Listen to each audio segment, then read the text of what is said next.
Halo sahabat, jangan lupa di like dan juga di subscribe serta tekan lonceng agar kalian tidak ketinggalan video-video dan informasi menarik lainnya. Terima kasih. Mohon izin saya buka masker. Selamat pagi, apa kabar? Umat beriman yang terkasih, hari ini gereja sedunia merayakan Hari Minggu Doa Panggilan Sedunia ke-59. Berarti sudah 59 tahun Gereja Universal mengajak kita berdoa. Artinya apa? Kita jangan pernah berhenti dan merasa hebat bahwa doa-doa kita sudah berhasil. Tetapi doa adalah sebuah pembiasaan iman yang mudah-mudahan dari praktek doa itu ada berkat, ada kebaikan, dan ada kemajuan. Maka doa jangan dinilai oleh manusia, tapi doa hendaknya menjadi praktek jitu semua orang yang mengandalkan Allah dalam keseharian kehidupannya. Maka sambil kita berdoa, kita juga berefleksi sudah sejauh mana kita sebagai pribadi dan kelompok menjadi aset kebaikan dan perbaikan kemanusiaan yang semakin beriman.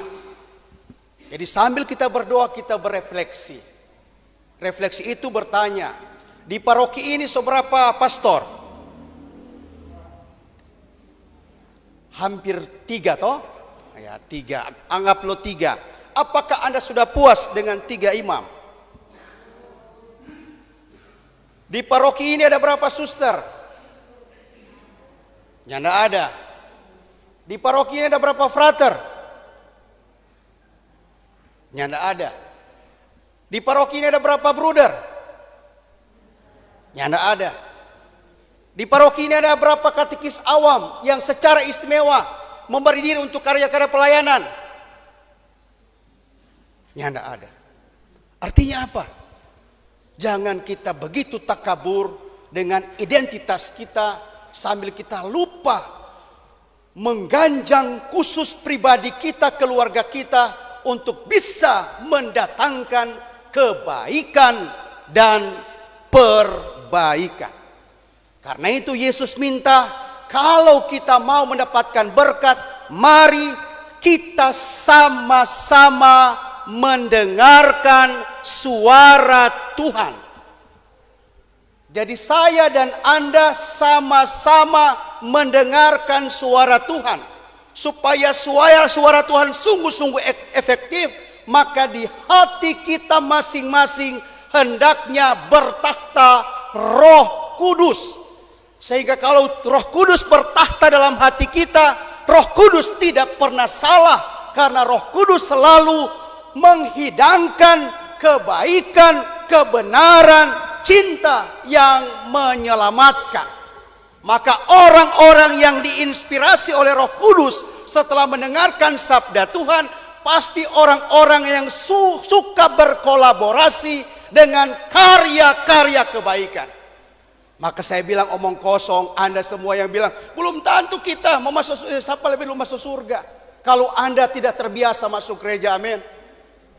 Belum, jangan membenarkan diri Anda. So tidak terbiasa masuk gereja, still suci lagi coy. So tidak biasa kerja bakti, still jago le coy. So tidak terbiasa bersekutu dalam wilayah rohani, still hebat lagi coy. Apakah itu benar-benar Roh Kudus ada bertakhta dalam hatimu? Kalau hidupmu hanya seperti orang Farisi zaman now, suka menilai, suka menghakimi, suka membenar-benarkan diri, maka saatnya saya sekali lagi katakan, saya dan Anda datang di hadirat Tuhan, mendengarkan suaranya. Setelah di hati kita masing-masing, kita buka hati kita supaya Roh Kudus bertakhta dalam hati kita. Setelah itu baru kita punya upaya-upaya kolaboratif Seorang gembala mengenal domba-dombanya, dan seorang domba, saya bilang seorang domba bukan seekor, seorang domba mendengarkan suara gembalanya. Semuanya apa? Bungkusnya adalah bungkus kita mendengarkan sabda Tuhan. Dan bungkus mendengarkan sabda Tuhan, di hati kita masing-masing ada roh yang bertahta di dalamnya. Maka pada hari Minggu tidak hanya sekedar menuntut hidup pesimis, hidup negatif, tetapi saatnya sesederhana apapun Roh Kudus bertahta. Kalau ada banyak halangan, dia punya kecerdasan integratif dalam hidupnya. Itu orang yang diinspirasi Roh Kudus. Kalau cuma sekedar menilai dan menghakimi orang, bukan Roh Kudus itu, coy. Roh Kudis. Lalu menghebat-hebatkan diri. Ya, tidak boleh. Supaya apa? Turampi anak-anak sana, berdoa banyak-banyak. Supaya mudah-mudahan Cesar. Siapa lagi? Payah tapi mata. Cesar boleh masuk seminari. Atau dari wilayah Fransiskus, itu anak sana yang pakai baju biru, boleh ikut DP Om Pastor. Tidak ada yang mustahil bagi orang-orang yang selalu datang pada saya sebagai keluarga, saya sebagai wilayah rohani, saya sebagai kelompok kategori, bisa menjadi aset yang indah, berharga, demi datangnya kebaikan dan perbaikan. Dan saling memahami tentang kondisi Tuhan sedang rendah dalam siara kita dari hari ke hari. Kita tetap butuh berdoa dan saling mendoakan untuk tumbuh dan berkembangnya panggilan di tempat kita. Dan rasa hormat kepada para imam yang Tuhan berikan untuk melayani Anda di tempat ini. Kami memang tidak sempurna, tapi kami memberi diri untuk datangnya kebaikan dan perbaikan di tempat ini. Maka saya tadi katakan, kalau ada imam di tempat ini, jangan tuntut dia sempurna. Tidak ada orang imam sempurna. Tapi saya cuma mengatakan, mari kita semakin beriman, semakin bersaudara, dan semakin bekerja sama. Dan semakin bekerja sama itu, pada rapat tanggal 5 yang lalu, kita kolaborasikan dalam kata memperindah panca perutusan gereja, yang wujud nyatanya akan semakin indah kalau kita menjadi the agent of change. Kita menjadi agen-agen pembaharu, agen-agen perubahan, karena kita suka belajar untuk hal-hal yang baik, benar, penuh cinta, dan akhirnya mendatangkan kemajuan. Salah satunya misalnya memperindah kasana liturgi.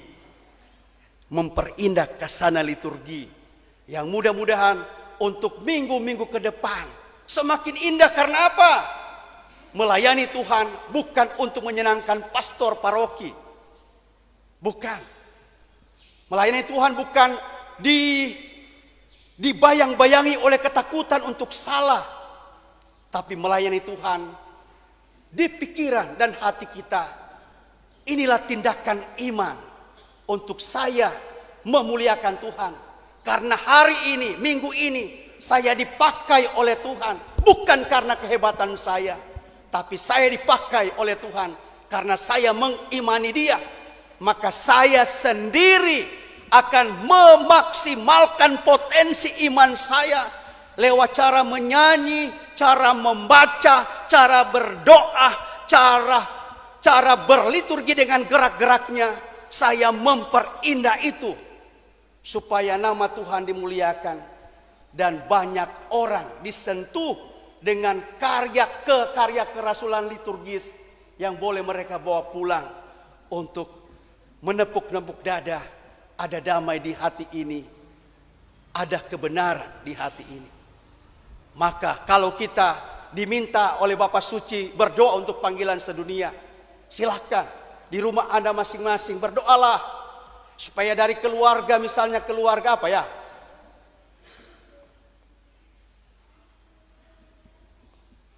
Keluarga apa? Mau bilang supaya sepatu ini jadi doa.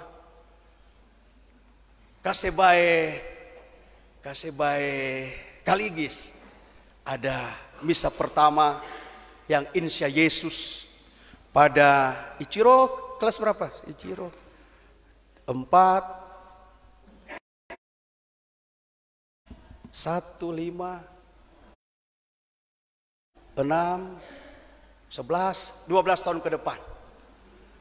So tete kita 12 tahun ke depan, mudah-mudahan kalau saya masih hidup, saya diundang untuk misa pertama